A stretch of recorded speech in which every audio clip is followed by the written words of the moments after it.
Hey, good evening everyone. So we are already live on Facebook and of course on YouTube. Nax, may YouTube na ako, guys.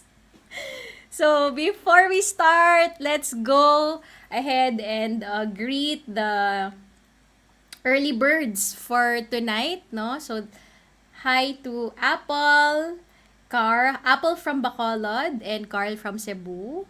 Okay, so sino pa ba? Can you say hello everybody? Sabihin nyo kung saan kayo nakikinig right now. Let me just check as well yung aking audio. Okay, so sino pa ba? Ayun. So I believe okay naman yung aking audio. Okay, so guys, I hope you share this one to your timeline, to your friends. No, for this evening, very exciting yung topic natin. And this is actually a follow-up, no? This is the second part of our discussion for our Thursday. I'll just show you the book. This one, okay? So The Secrets of the Millionaire Mind by T. Harv Eker. So last week we discussed the part 1, which is yung money blueprint, no? So na-learn natin doon yung mga programming, no? And we also learned, yung pinaka-important na na-learn natin doon, that in terms of wealth, 'di ba? The first thing pala yung nagka-create ng wealth sa buhay natin, it's our mind, no? So sabi nga nila, you have to be, do, and have. So if you want to watch that, no, you can always watch it on replay. It's in my timeline. Okay? So what else, no? So by the way, bakit ko ba nasimulan nitong Thursday? Okay, so for me, no, share ko lang sa inyo, this is one way for me to give back, 'di ba? To the people out there, to my friends, 'di ba? And to my Facebook friends as well, no, na it's more of thanking you guys for I'm just so grateful, no? I'm just so grateful for the things na nangyari sa akin for the past 10 years in my business. And for me, now is the time, no, for me to share with you all the things that I have learned. And of course, I want to reference books, no? Ayoko yung magsasalita lang ako. Mas gusto ko, no, for me, it's my preference to share with you the books. Kasi in TikTok, actually, nauso din yung tawag nito, yung sabi nila, parang gumagawa sila ng video na parang they say na, I'm creating this video for you, ano ba yun? Para hindi ka na magbasa. So if you don't need to read it. Okay? And then, yeah, so I think it's a good way also because there's a lot of us, no, especially ako nung nagsisimula ako, hindi naman ako talaga reader, 'di ba? And then na-learn ko na lang siya. It's an acquired learning here in my business kasi I recognize that personal development is very important. So parang napilitan akong mag-read and then eventually it became a habit. But I understand that most of us talaga are not readers. Okay? So yan, dumadami na tayo. Hi everyone. Hi Mentor DC. Coach Chat, JR, no? So, marami na rin tayo nanonood. Okay? So, shout out nyo naman kung saan kayo naka-tune in ngayon. And, you can also type in your, mga questions. Sige nga, i-highlight ko nga. Ayan. O, di ba? Rainy evening from Cebu. Oh, dito mainit. Always blooming. Salamat. Medyo eto may confession ako ha. Kaya medyo parang, ano ba yan, pinapawisan ako. Kasi, uminom ako ng coffee na 3 times. Kaya parang, masyadong malakas yung palpitation ng aking heart. Sanay lang ako to 1 cup of coffee. So, medyo, I need to marang flush this out para medyo kumalma lang ako ng konti. No? Okay? Yon. Okay, so I think I'm ready. I hope you guys are ready, no, to learn with me. And yeah, so let's begin. So yung title natin this evening is Wealth Files. Okay, 17 different ways rich people think and act differently from poor people. So ano ba yung wealth files? So let's begin with the wealth files, no? So yung brain daw natin, it functions Imagine niyo yung filing cabinet, yung steel, 'di ba? Yung parang sa office. Okay, when you open the filing cabinet, you can see a lot of folders in it. And naka-file siya, no? So ganun daw yun mag-work yung ating brain, no? It's labeled, parang yung mga folders doon, naka-label siya based on like money, like health, no? Yung self-love. So marami siyang labels. And if we are presented in a situation or if there is a stimulus, no, yung brain daw natin, it will automatically grab that file and open it, no, and it will be processed on our brain so that we will form a response. Okay? So, ganun pala yung function ng brain natin. So, one example is, sinabi ni T. Harv is yung sa book niya, yung wife daw niya. Okay, so last week na-mention ko na yung wife niya, ang programming ng brain, no, yung money file niya is more on spending. Okay? So, ang example niya is, pag pumunta ng mall, yung kanyang wife, nakakita, for example, nakita ng sale, no, it's a 25% off. Okay, so yon stimulus, di ba? Or a situation. Ngayon, yung money file ng brain mo is magpa-process siya. And it so happened that yung file ng wife niya is more on spending. So the response would be excitement. Parang, wow, it's 25%. Okay? So, syempre, magja-justify na bibilin ko ba to? And then there's a lot of justifications in her brain na parang, oh, kailangan mo yan kasi 'di ba bagay yan dun sa suot mo na ganito ganyan. So the tendency is the wife will buy, no, that sale, and then pag-uwi niya, very proud pa siya to announce to her friends or family na nakamura siya ng 25% off. Okay? Kasi spending yung kanyang money file. However, if it's other way around, if more of saving ka, 'di ba? Syempre attractive naman talaga yung sale. Pero pag nakita mo 'yon, okay, again, the brain will open the file, your money file, and it will process na parang, kailangan mo ba to? Or mas kailangan mong mag-save. Okay? So, yung tao na ang programming niya is savings, the tendency will be or the response would be more of savings. Okay? So, ganun din tayo. Like, for example, sa mga empleyado, before the sweldo, di ba, parang alam mo na papalapit na yung sweldo mo, ano ba yung iniisip mo? Di ba? Parang, is it more of ano yung spend mo? No, before pa dumating yung salary mo, or iniisip mo na kung ano i-invest mo, ano yung isi-save mo. So, yun daw yung wealth files natin. Okay? So, galing lang pala ng pag-process ng brain. Okay? So, before I proceed with the 17 wealth files, by the way, I will just discuss the 5.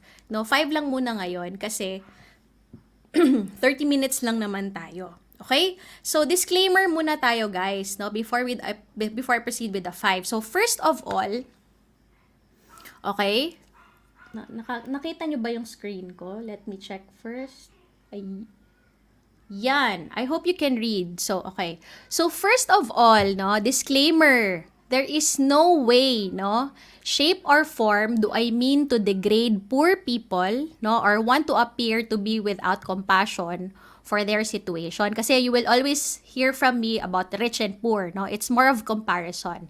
Now, again, I do not believe that rich people are better than poor people. Okay? They are just richer. At the same time, I want to make sure you get the message. So, I'm going to make the distinctions between rich and poor as a extreme as possible. Okay? So, I hope you can read.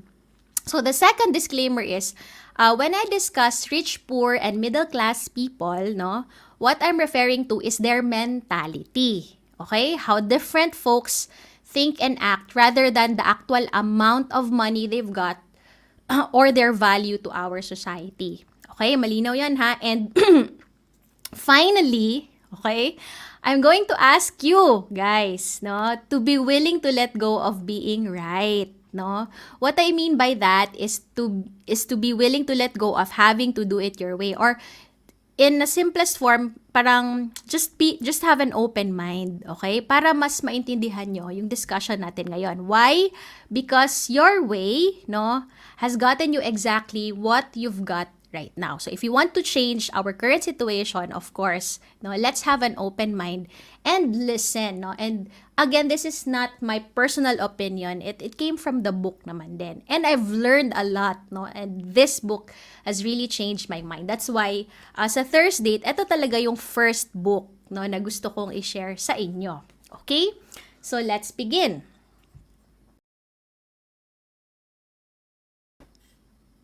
Yan, I'm back. Yon. Okay. So, let's begin with the wealth file number 1. Okay, so the first one is rich people believe, no, I create my life. Okay? Poor people believe life happens to me. Okay? So, let us remember guys that tayo talaga yung driver ng buhay natin. O, sabi nga nila, we are 100% responsible, no, of our results, no? Kung ano man ang meron tayo ngayon, no, we are 100% responsible for it. Okay? So, I'll give you an example. Point A, no, parang you want a success journey. So, we are all in a success journey right now. So, point A is kung nasan tayo ngayon. Okay? And point B is where we want to be. Okay? So, ngayon, ang gagawin mo is you want to travel, di ba? You want to change, no, your situation from point A to point B. So, anong gagawin mo? You have to understand that the journey to point A to point B, no, or yung journey to your dreams is not a straight line. Di ba? It's always talaga crisscross, no? Kumbaga magulo, no? Magulo talaga yung daan. Unang-una kasi hindi pa natin alam, no, kung paano to get to point B. So what are we going to be? What are the things that we need, no, for us to go to the point B? Unang-una, of course, ourselves, 'di ba? As a driver. Number 2, kung gusto mo nang mabilis, you need a vehicle, no? In my case, I chose the vehicle of network marketing because I believe that this is the fastest way for me. 'Di ba? This is the fastest way to my dreams. Okay? And the second one is map. Okay? So given the fact na meron ka na nung tatlo na 'yon, no? Existing na sa 'yon. Okay?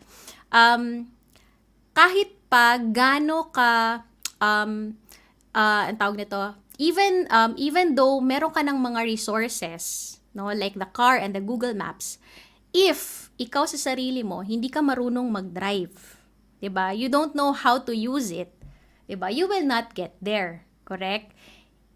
Maglalakad ka lang, no? So, yung iba kasi inisip nila na, oh, I'm not successful right now because of external forces like the economy, no, my parents, no, or in our business, let's say my coaches kasi hindi sila ganun ka-supportive, 'di ba? Most people talaga tend to blame, no, others, okay? So just remember that we are the driver, okay? So ikaw talaga yung pinaka-importanting ingredient, no, from point A to point B. And when we say life happens to me, these are the people, no, poor people really rely on parang tinatawag nila na luck, no, swerte. Narinig niyo na ba yung mga tao na sinasabi nila na naging successful lang yan si Lane kasi swerte talaga siya. Okay? They believe in luck. But honestly, it's really more of hard work, 'di ba? It's really more of marami silang ginawa. Bakit sila nandyan, 'di ba? And what else?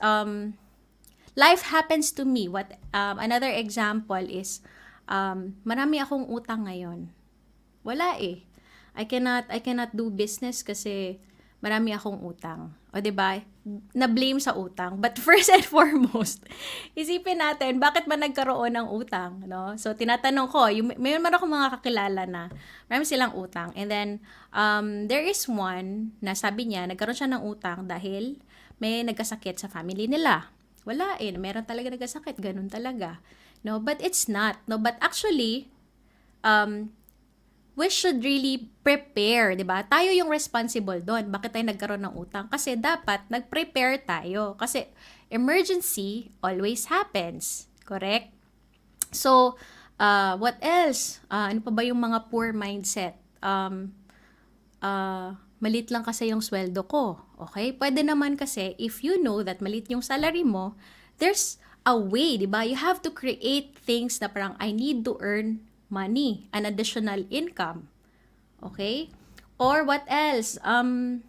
Poor mindset, di ba?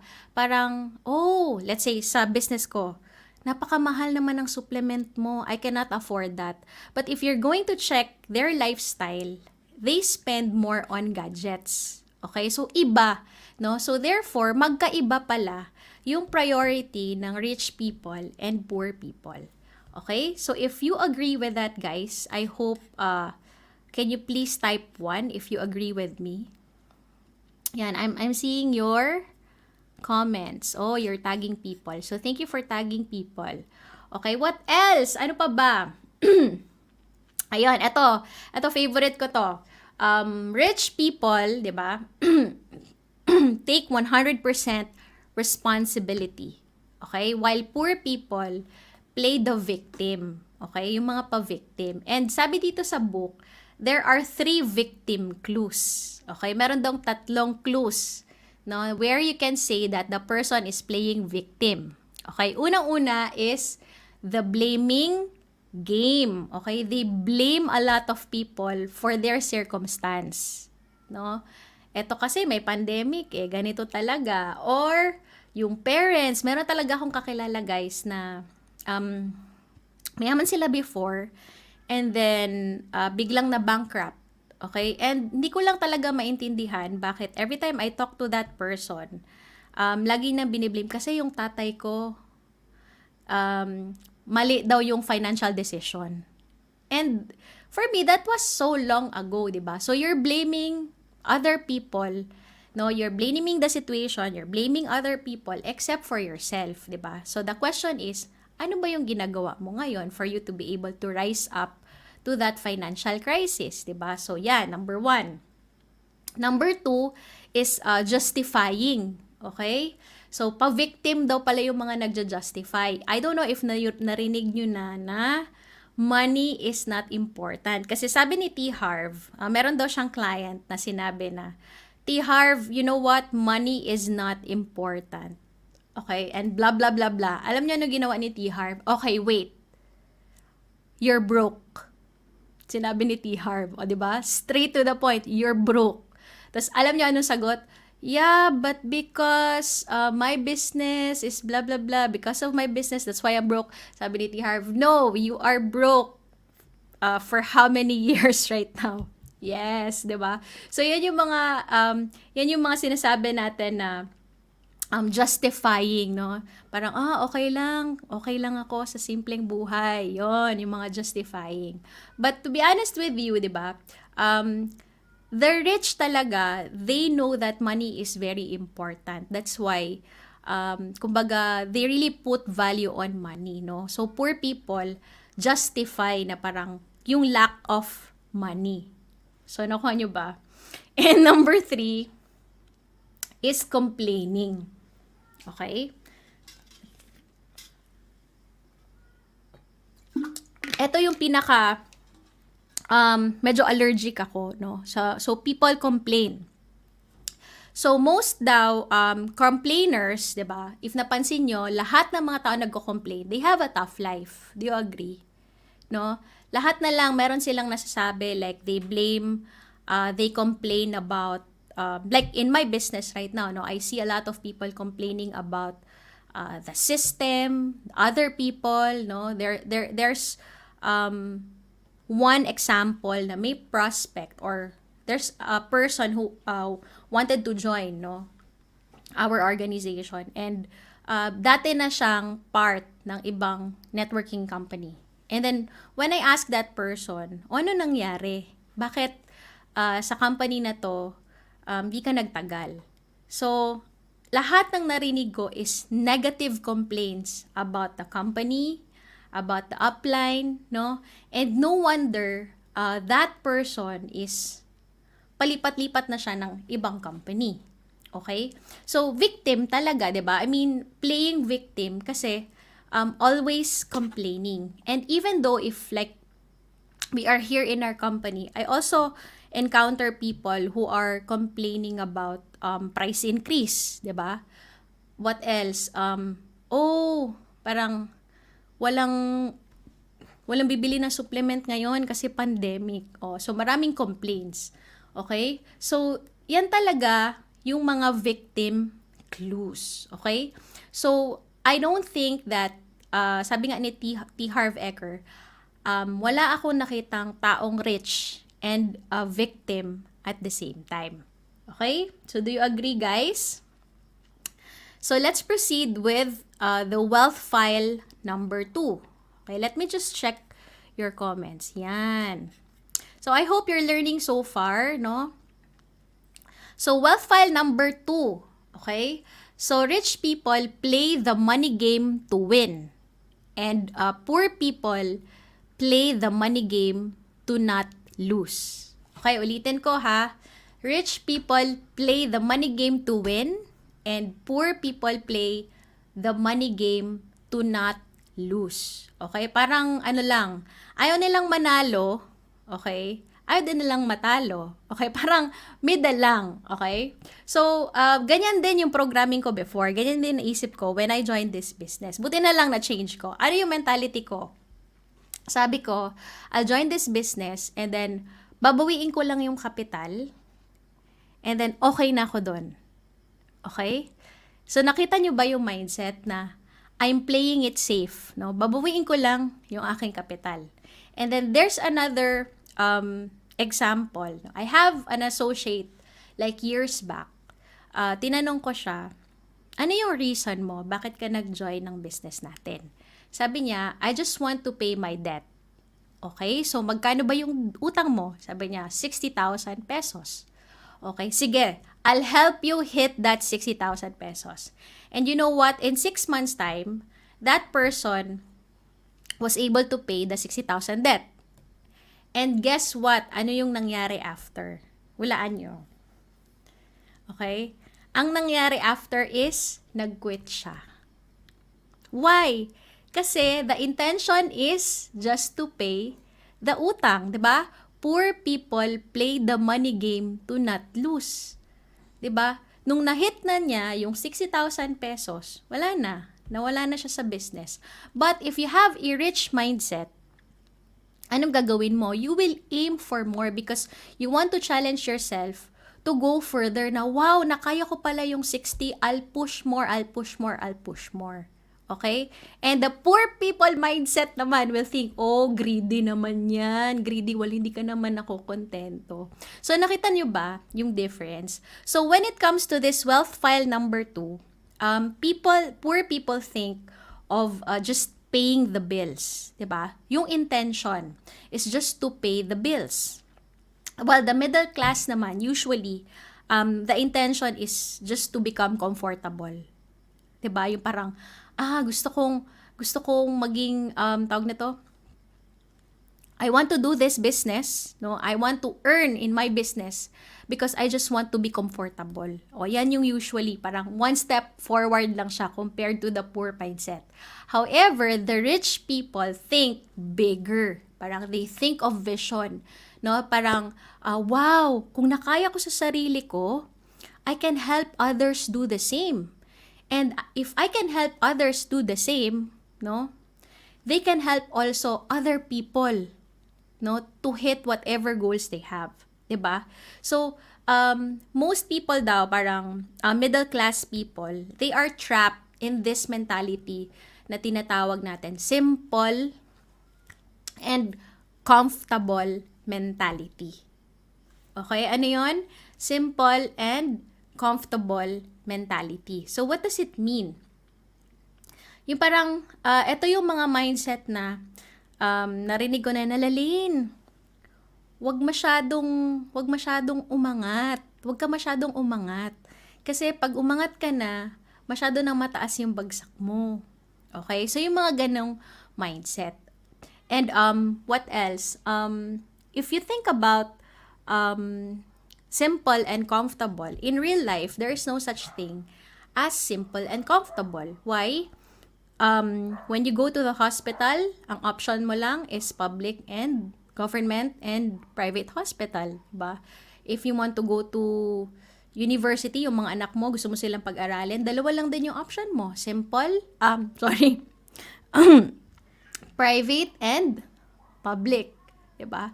So, there's no such thing. So, parang natrap ka lang, no? Sa simple and comfortable mentality. As I have said a while ago, no, it's sometimes more of justification. Okay? So, are you learning so far with the wealth file number 2? Okay, type nyo naman, I'm learning. Yan. Wow. Buti na lang medyo na okay na yung aking palpitations. Sige, let's go to wealth file number 3. Okay, wealth file number 3. Okay, rich people are committed to being rich, while poor people want to become rich. Okay. Gawa ka ng survey. This is my assignment to you. Gawa ka ng survey. You talk to anyone, no? Or lahat ng friends mo. Bigyan nyo sila ng dalawang options. Okay, friend, I'll just give you 2 options. Pili ka lang dun sa dalawa.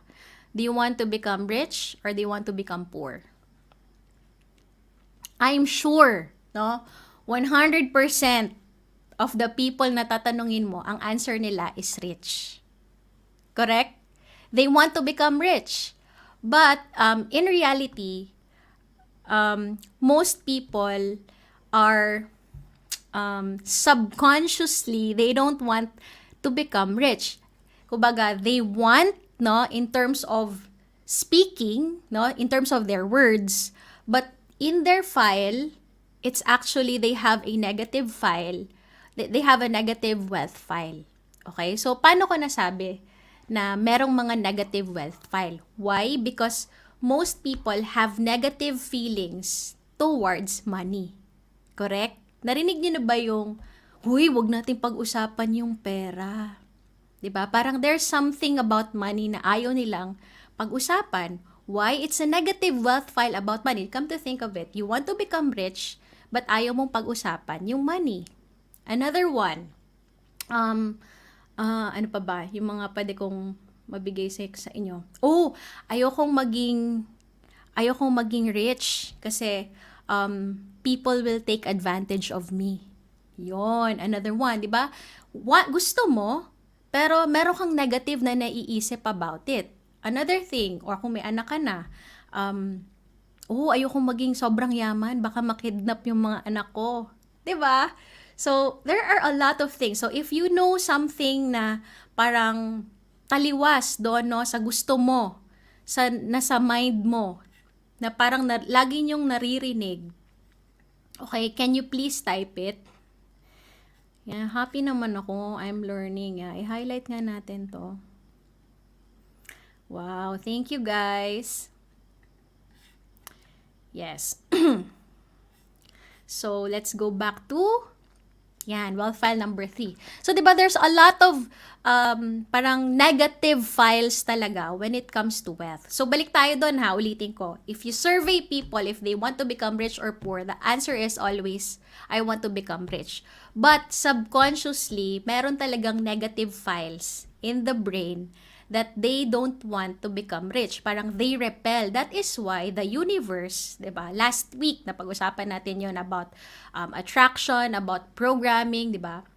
So that's why the universe, diba? Parang ano lang sila, para silang Lazada or Shopee, na kung ano yung in-order mo, diba? Let's say, order mo, you want to be rich. Pero, the universe is confused. Diba? Ganun kasi yan eh. The universe is confused with our signals. Kasi, we want, madali lang siya sabihin, but there's a lot of things going on in our brain. Correct? Do you agree? Diba? And most importantly, ito talaga guys. Natawa daw si ano. Natawa. Yes. Yeah. Thank you. Okay, what else? Sige, let's go back na. So, one of the most important reason, no, why people don't get what they want, okay, because first and foremost, hindi nila alam, they don't know what they want. Okay, ako kasi, ito, share ko sa inyo. My goal, di ba? I'm sure naririnig nyo na, if you're part of our business, naririnig nyo na sa akin that my goal talaga before was to become a millionaire before I reach 30. That's what I want. Yan yung signal na sinend ko sa universe, di ba? I want to become rich. I want to become millionaire at the age of, before reaching 30 years old. Okay?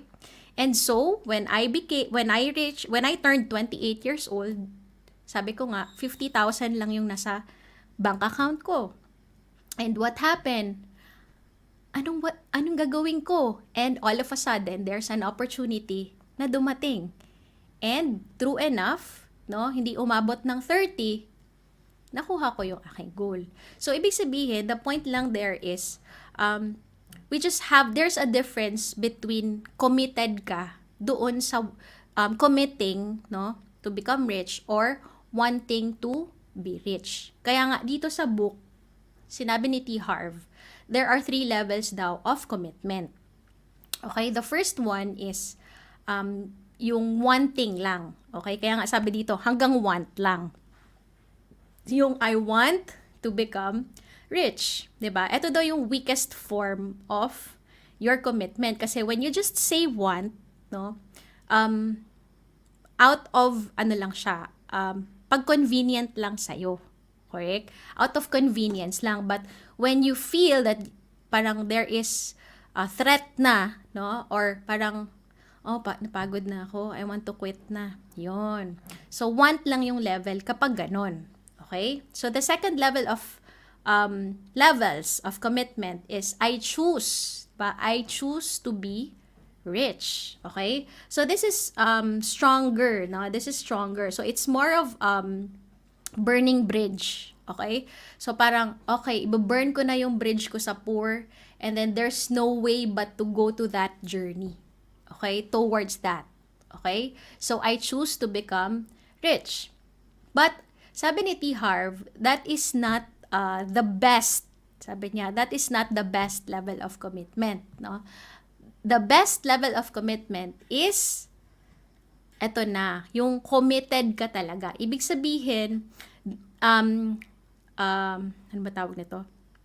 Failure, no? Failure is not an option. And sabi nga niya, I will be rich, or sabi niya, dapat daw yung declaration, I will be rich or I will die trying. Okay? So, i-type nyo naman kung nasaan yung level mo as of the moment. No? There is nothing wrong when nasa level 1 ka pa. No? Because you can work your way up. No? Ako naman, I started with just wanting it. And then eventually, sabi ko, this is it. This is the path. No? There is no turning back. And eventually, this time around, I am committed by hook or by crook, diba? I will go for whatever goals, no, na meron ako. I have a number in mind. Nakakaano naman kung i-share sa inyo. Baka ma-shock kayo. Okay? I have a number in mind. I have a number na this one is my goal for the next 5 years and I am committed by hook or by crook, no? Failure is not an option. Okay, let me check your comments. Yes, I love it.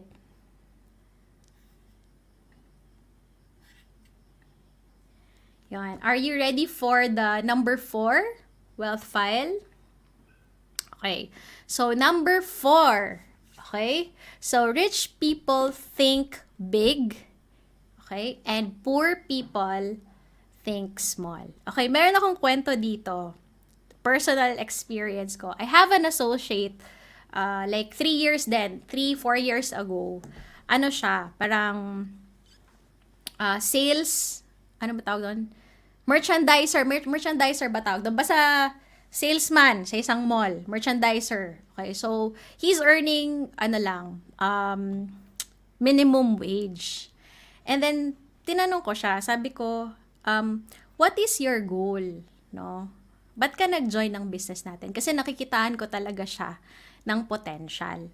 So sabi niya, mentor, gusto ko lang talaga kumita ng, matry ko lang talaga. Sabi niya ha, gusto ko lang matry ko lang talaga, kumita ako ng 100,000.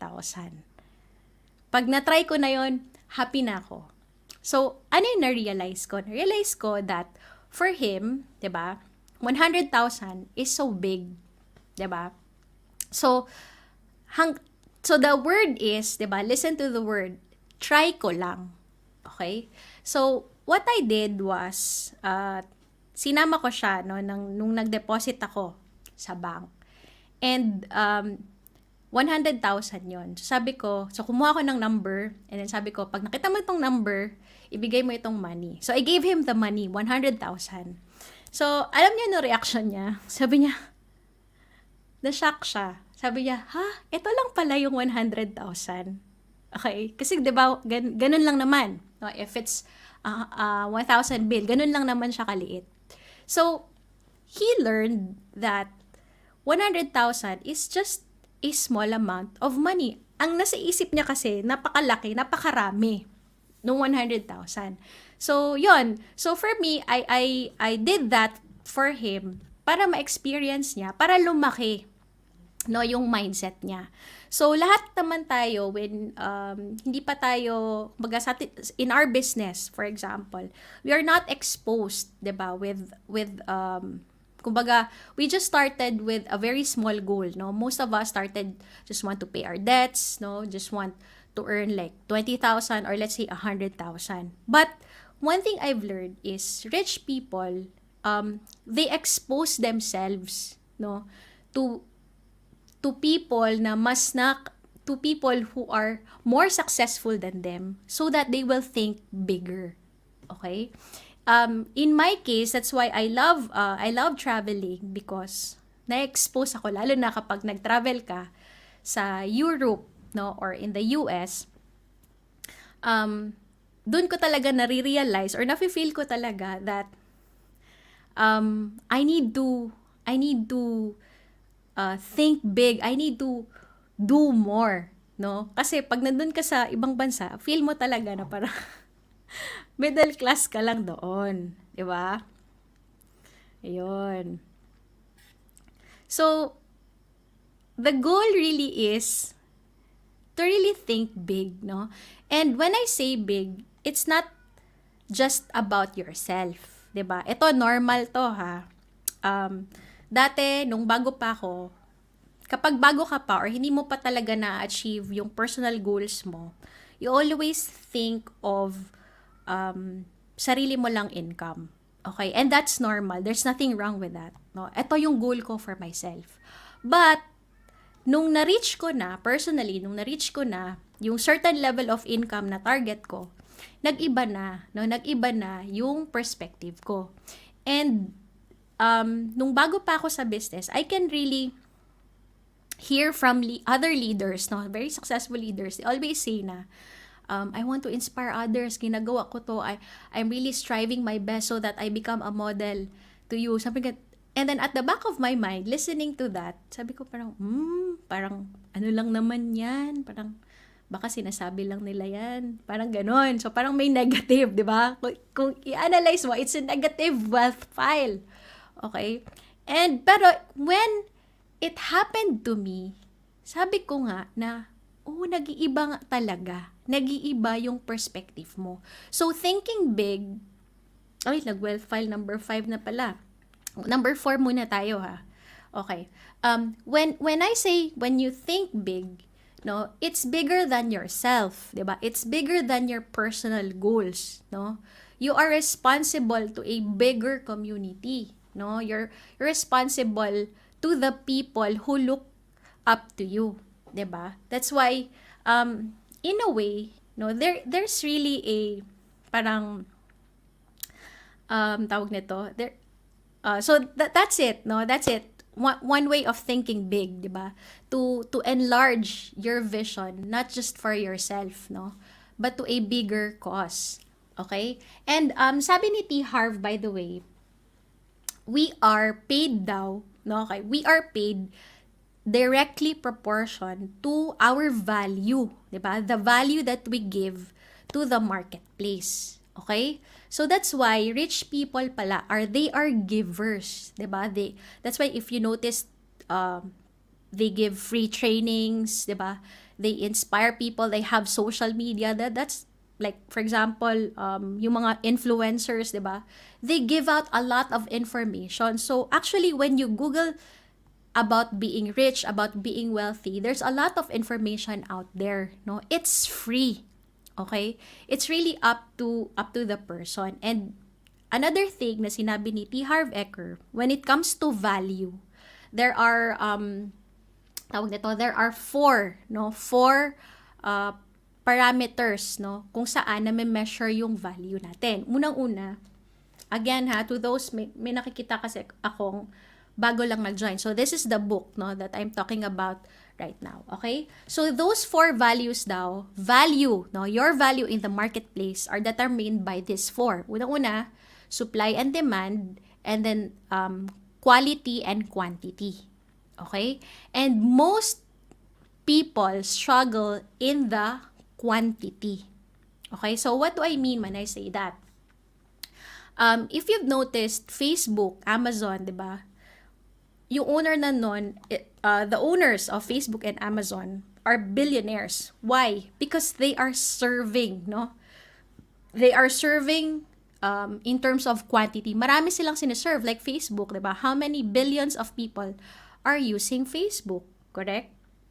So same with in our business, like network marketing, hindi ka na magtaka sa business natin why the most successful people have a lot of people under them, no? Or what we call downlines, no? So yun yung sinabi ni T. Harv, no? If you want to level up, no, your wealth, sabi niya, you have to focus daw not just on the supply, demand, and quantity, but you have also to focus on the quantity. Okay? So the point there is, the more people that you serve, okay, the more you will become richer. And as an entrepreneur, di ba, the definition of being an entrepreneur is to solve problems. Okay? We are problem solver. Okay, so if you're going to apply it, no, the more people, no, na matulungan mo ma-solve yung problem nila, the more you will be blessed, the more you will become richer. Kaya nga, 'di ba, meron tayong saying, 'di ba? The more you give, the more you receive. Yun pala yun. So that's the point of thinking big, no? And sharing naman yung sa akin, no? So my purpose, no?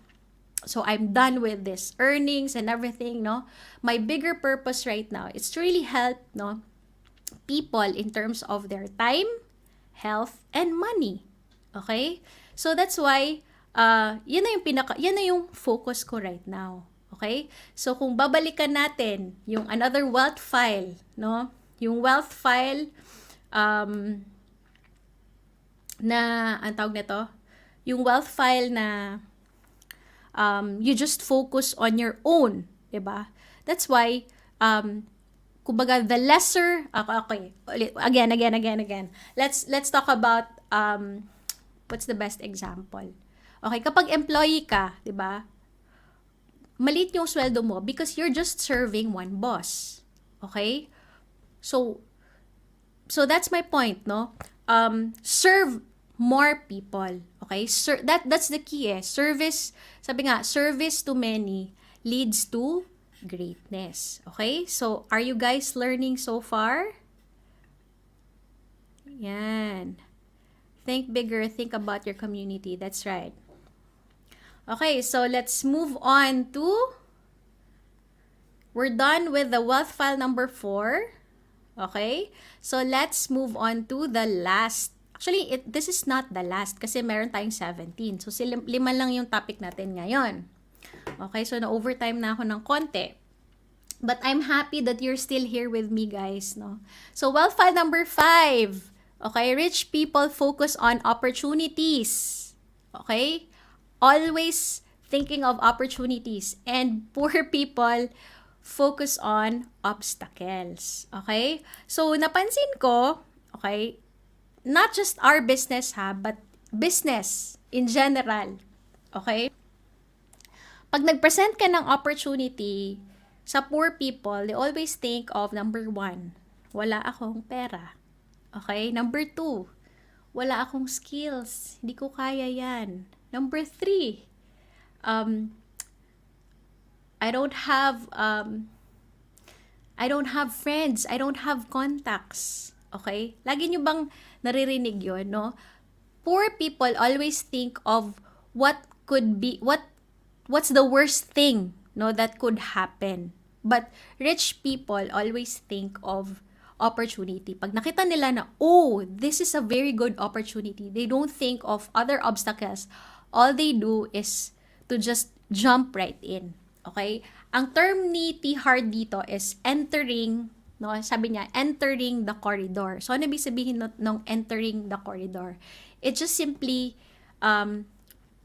states that if there is an opportunity, okay, all you have to do is, number one, you don't overthink. No? Number two, you don't need preparation. Okay? Poor people always think of preparation. And number three, just decide and commit, because in the process, no, you will learn on how to do things. So ang example nito ni T. Harv Eker is nung broke pa daw siya, no, his first business is parang he was planning pa to put up a coffee shop, something like that, coffee shop, bakery, something like that. So ang ginawa daw niya, bumili siya ng mga manuals, ng mga researches, mga market research, mga books about it.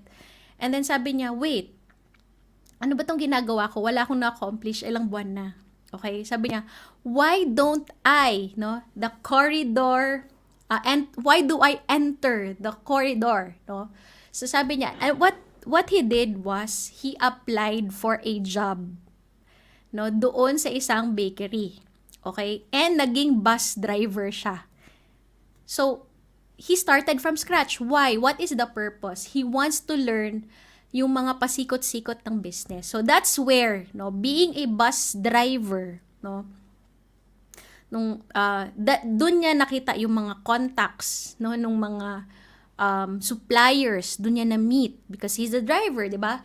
Doon niya na intindihan paano patakbuhin yung business. And one day, inoferan daw siya ng boss niya to become a cashier.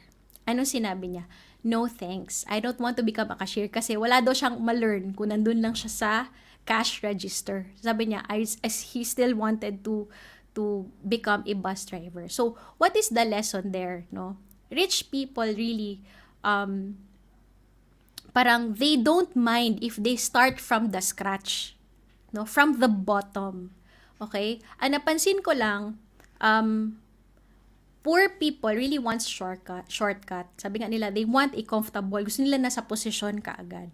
Okay? So, right after that situation, no, that right after that experience, T. Harv resigned and then eventually put up a business, no? And that was his first business na naging millionaire siya. Okay? So, rich people, again, I'll repeat, rich people focus on opportunities, no? Poor people focus on obstacles. And I believe most of you guys, no, who are here, 'di ba? Marami kayong na-meet, 'di ba? When you offer our business, this business opportunity. Lagi sinasabi, there are a lot of obstacles, okay? So pwede niyo namang i-share, alam mo ba, yung naiisip mo ngayon, it's more of the obstacle. But you know what? You should shift your mind, no, that you should think more of the opportunity. Okay? Parang ganito lang yan, 'di ba? Na parang, if there's one thing na gustong-gusto mo talagang bilihin, at hindi mo pa kaya, 'di ba? Ang kailangan mo daw statement is, how can I afford this? 'Di ba? The moment na sinabi mo na, I cannot afford this, you're telling yourself that there is no way, no, that you will achieve that. But when you say, how can I afford this? Your brain daw will really think of opportunities. Okay? So I believe, no, this ends my talk for tonight. No, thank you guys for staying. Okay? For next week, I think I will cover. I still want to cover another 5. Okay, let me know if you still want to learn the 17 the 17 wealth files. Okay, yan. 17 wealth files. Okay? So, if you still want to learn, tune in for the next Thursday. Okay? So, medyo nag-overtime tayo ngayon. Ayan. Thank you. Ayan. RJ is... Yan. Alright, so that ends my talk for tonight. Now, thank you guys for tuning in. Okay, thank you for staying with me, and I'll see you on the next Thursday for another part 2 of this book. Alright, so bye everybody. Thank you.